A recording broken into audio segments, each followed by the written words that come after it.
ரொம்ப மனசுக்கு வருத்தமாக இருக்குது. இன்றைக்கி காலையில் தான் நான் நியூஸ் கேள்விப்பட்டேன்.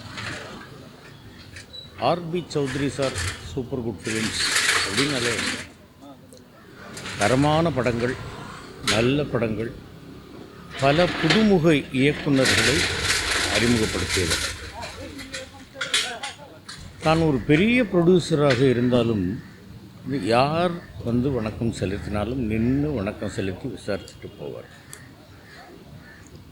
பல பேருக்கு விதம் விதமாக ஷூட்டிங்கில் சாப்பாடு போட்டு சாப்பிட வைத்து அழகு பார்த்தவர். தம்பி ராஜேஷ் அவர்களுடைய படத்தில் நானும் ஜீவாவும் ஒரு நாள் இங்கே டி நகரில் நடிச்சுக்கிட்டு இருக்கும்போது நைட்டு வந்தார். ஸ்பாட்டுக்கு திடீர்னு வந்தார். வந்தோடனே நின்று பேசினார், எங்கிட்டலாம் பார்த்தாரு. அவருக்கு முன்னாடி நம்ம சாதாரணம் பார்த்து பேசி ரசித்து ரொம்ப நல்லா பண்ணுறீங்க இப்படிலாம் பாராட்டிக்கிட்டு இருந்தார். இன்னும் மீதி காலம் ஆண்டவன் அவருக்கு ஆயுசை கொடுத்துருந்தானா இப்படி அகால மரணம் ஒரு விபத்தில் அவருடைய உயிரை பறித்து கொள்ளாமல் இருந்திருந்தால் நிச்சயமாக இன்னும் பல நல்ல படங்களை கொடுத்திருப்பார். பல டைரக்டர்களை, பல அசோசியேட் டைரக்டர்களாக அறிமுகப்படுத்தியிருப்பார். பல பேருக்கு வேலை கொடுத்திருப்பார். என்னமோ ஆண்டவன் அவருடைய ஆயுளை முடித்து நல்ல மனுஷன் ஒரு தங்கிட்ட இருக்கட்டும் அப்படிங்கிறதுக்காக ஆண்டவன் அழைச்சிக்கிட்டானோ அப்படின்னு நினைக்கிறதுக்கு தான் அது தோணுது. வருத்தமாக இருக்குது. ஜீவாவுக்கும் ரமேஷுக்கும் அவருடைய குடும்பத்திற்கும் என்னுடைய ஆழ்ந்த இரங்கலை தெரிவித்துக் கொள்கிறேன். திரைப்படத்துறைக்கு ஒரு மிகப்பெரிய இழப்பு. அவருடைய ஆன்மா இறைவன் நிழலில் இளைப்பாறட்டும். அவருடைய ஆன்மா என் அப்பன் சிவனுடைய நிழலில் அவர் இளைப்பாறட்டும் அப்படின்னு தான் நான் வேண்டிக்கிறத தவிர வேறு வார்த்தை இல்லை. சௌத்ரி சார் எனக்கு வாழ்க்கையில் மறக்க முடியாத இன்னொரு அப்பான்னு சொல்லுவேன்.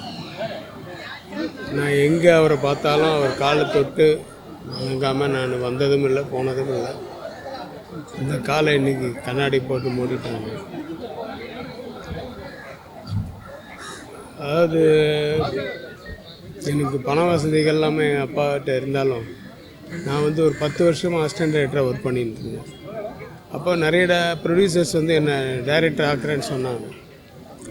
ஆனால் ஒரு ப்ரொடியூசர் சௌத்ரி சார் உட்காந்து எழுந்து போகிற வழியில் என்னை நீ தான் என் டைரக்டர்னு சொல்லிட்டு போனார். அந்த வார்த்தை இன்ன வரைக்கும் என்னால் மறக்க முடியல. அப்படி என்னை டைரக்டர் ஆக்கினவர். ஆனால் நான் அந்த படம் சரியாக போகாது சார், அதனால நான் இது படம் பண்ண மாட்டேன்னு நான் சொன்னேன். எனக்கு பிடிச்ச மாதிரி எடுத்துக்கூடியா, அடுத்த படம் நானே தரேன்னு சொன்னேன். அதுதான் சேரன் பாண்டியன். அங்கேருந்து நான் ஒரு கமர்ஷியல் டைரக்டர்னு எனக்கு சாப்பா குத்தி அமைச்சவர் சௌத்ரி சார். இன்றைக்கி நான் நிறைய படங்கள் நடிக்கிறேன் அப்படின்னா அதுக்கு காரணமும் சௌத்ரி சார் தான். ஏன்னா முதல் படத்துலேயே நான் அவரை கேட்காம ஓப்பனிங் சீனில் நடிச்சிட்டேன். ஏன்னா அவர் இதே மாதிரி ராஜஸ்தானில் அவர் வருஷம் இல்லை 6 மாதத்துக்கு ஒரு வாட்டி அவங்க ஊருக்கு போயிடுவார். அப்போல்லாம் செல்ஃபோன் கிடையாது, அதனால் அவர் கேட்க முடியல. கேட்காம நான் பாட்டு நடிச்சிட்டேன். இப்போ படம் பார்த்துட்டு நல்லா தான் பண்ணியிருக்கேன் அப்படின்னு சொல்லிவிட்டு சேரன் பாண்டியன்லேயும் நிழல்கள் ரவி டேட்ஸ் இல்லை அப்படி சொன்னோன்னே நீயே பண்ணிடியான்னாரு. அதுக்கடுத்த படத்தில் விஜயகுமார் சார் மொட்டை அடிக்க மாட்டேன்னு சொல்கிறாரு சார். அவருக்கு நிறைய படம் கண்டினியூட்டியான், அதனால் நீயே டெய்லி மொட்டை அடிச்சுட்டு பண்ணிடியான்னு சொன்னார். அதான் புத்தம் புது பயணம். அதுக்கப்புறம் ஊர் மரியாதையில் எனக்கு ஒன்றும் கேரக்டர் இல்லை. சென்டிமெண்ட்டாக நீ ஏதாவது ஒரு ஷார்ட்டாவது வாயா அப்படின்னா அதான் ஊர் மரியாதையில் ஒரே ஒரு சீனில் தலையை காமிச்சிருக்கேன். அது அப்படியே கண்டினியூ ஆகிடுச்சு. அப்புறம் ரஜினி சார்லேருந்து கமல் சார்லேருந்து எல்லாருமே நீங்கள் இந்த படத்தில் என்ன பண்ணுறீங்கன்னு கேட்குற அளவுக்கு ஜனங்கள்லாம் கேட்டதுனால அவங்களும் கேட்டேன். அவர் என்ன பண்ணுறாரு, தலையை காமிப்பார் அப்படின்னு சொல்லி. ஸோ எனக்குள்ளே ஒரு நடிகன்றதும் அங்கீகாரம் பண்ணவர் அவர் தான். நான் ஒரு டைரக்டராக என்னை இது பண்ணவர் அவர் தான். அவர்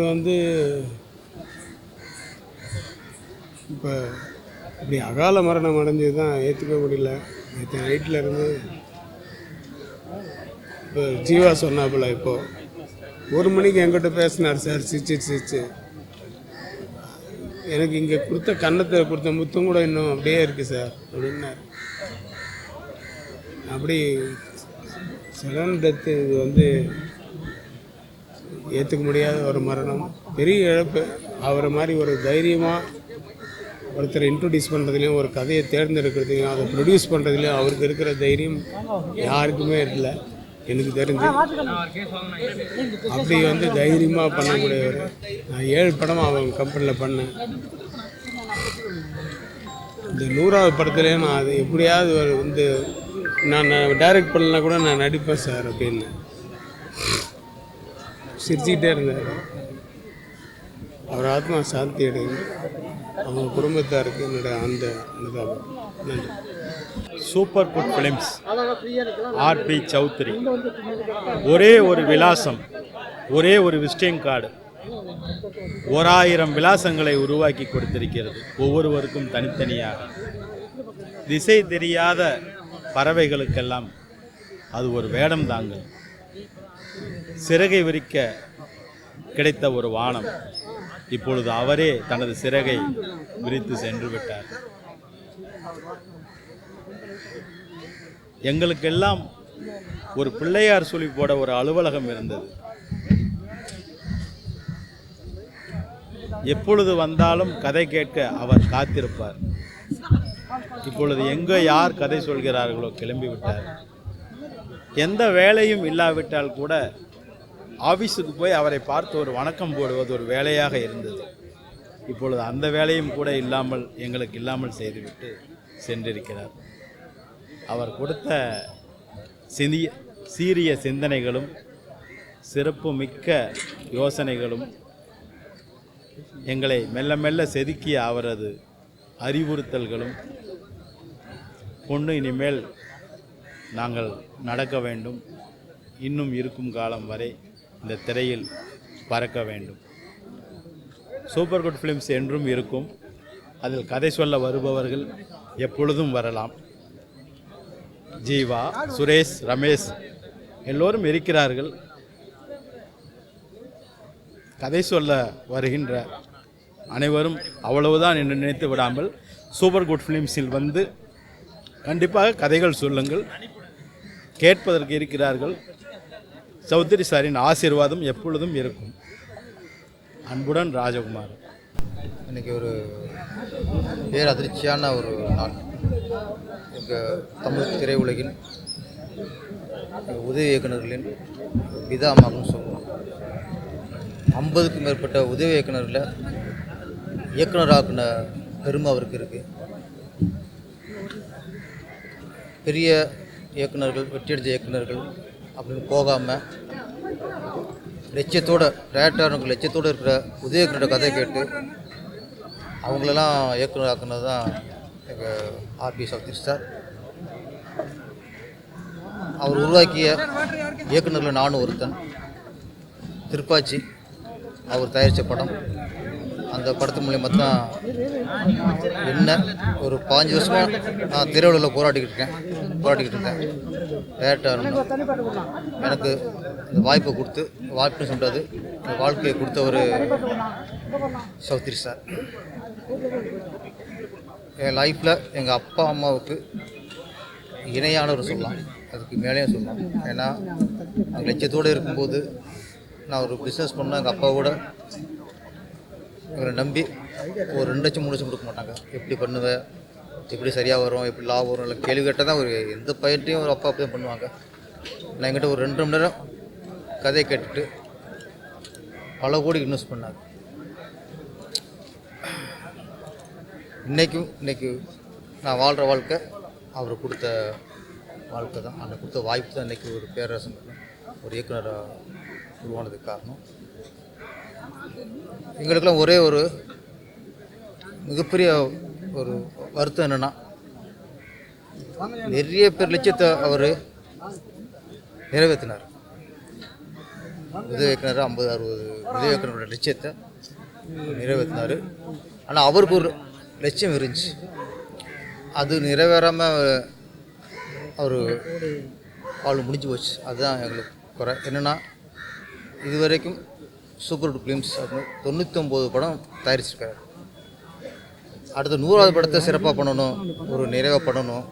ஒரு 2-3 வருஷமாகவே அவருடைய நோக்கம் எல்லாமே 100வது படத்தை கரெக்டாக நல்ல படம் பண்ணணும். அப்படி தான் நிறைய அதுக்கான முயற்சியை பண்ணிக்கிட்டு இருந்தார். 99 100 அவர் அந்த லட்சம் நேரத்துக்கு முன்னாடி அவர் காலம் முடிஞ்சு போச்சு. இருந்தாலும் அவர் பையன் இருக்காங்க, ஜீவா இருக்கார், ரமேஷ் இருக்கார், மூத்த பையன் சுரேஷ் இருக்கார். 100வது படத்தை சிறப்பாக தயாரித்து அந்த படம் தான் அவருக்கு நம்ம பண்ணுற ஒரு சமர்ப்பணமாக இருக்கும், ஒரு காணிக்கையாக இருக்கும். 100வது படம் சரியாக தயாரிக்கணும். அதுக்கு நாங்கள் எங்கள் இயக்குனர் சங்கம் அவரால் உருவாகின நிறைய பேர் இருக்காங்க. இன்றைக்கி எங்கள் இயக்குனர் சங்கத்தில் பாதி பேர் அவர் உருவாக்கின இயக்குனர். Vikram sir, S Ravikumar sir, Ezhil sir, Lingusamy sir, Ravi Mariya sir, இதில் நான் இப்படி பல பேர் இன்றைக்கி இயக்கத்தில் பாதி பேர் அவர் உருவாக்கின இயக்குனர் தான். அதை பார்த்தா எனக்கு இயக்குனர் சங்கமே அவர் சங்கமாக தான் இருக்குது. எங்கள் இயக்குனர் சங்கம் மூலியமாக அவர் ஆத்ம சாந்தி அடைய எல்லாம் இறைவனை வேண்டுகிறேன். ஆர்பி சௌத்ரினாவே இந்த தமிழ் இண்டஸ்ட்ரியில் ஒரு மறக்க முடியாத பேர்.